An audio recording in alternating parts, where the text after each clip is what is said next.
ভালো লাগতেছে, কিন্তু কাহিনী হচ্ছে ভাইয়া আমরা যদি যতটুকু পারি সাহায্য করার চেষ্টা করব।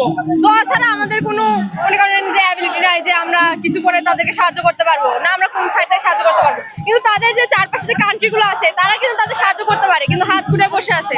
আমরা প্রায় 57টা হচ্ছে মুসলিম কান্ট্রি, যে তাদের কিন্তু সাহায্য করতে পারি, কিন্তু আমরা হচ্ছে যেমন পাকিস্তান, আরব তো বসে গেছে, কিছুই করতেছে না তারা।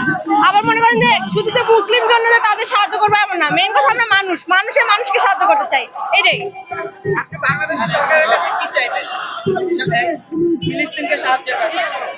এখন তো ভাইয়া যুদ্ধ করে আমরা পারবো না, এখন যদি এই যুদ্ধটা থামানো যায় যে কোনো উপায়ে, দেন হচ্ছে যত সাহায্য লাগে সরকারকে, মানে আমরা তো আছি, সরকাররাও তো চিন্তা করবে তাদেরকে ডোনেট করার, যে কিভাবে তারা আরো হচ্ছে আমরা তো নিম্ন ইয়েতে চলে গেছে, তারা আরো ভালোভাবে উঠতে পারে।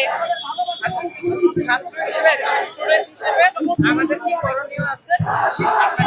ছাত্র হিসেবে আমরা এখন এটা ভাইয়া কিভাবে বলবো, আমরা চাই যে বন্ধ হোক, যুদ্ধ বন্ধ হোক, আর হচ্ছে জালেমদের শাস্তি হোক, এটা হচ্ছে আমরা চাই। এই জিনিসটা কি এখনো এইভাবে দেখার সুযোগ আছে যে মুসলিমরা মারা যাচ্ছে আর সেই মুসলিমরা এই প্রতিবাদ করছে, মুসলিমরা নাম তো আপনাকে প্রথমেই বললাম যে আমরা মানুষ, আমরা মানুষের প্রতিবাদ করবো, কোনো ধর্ম না।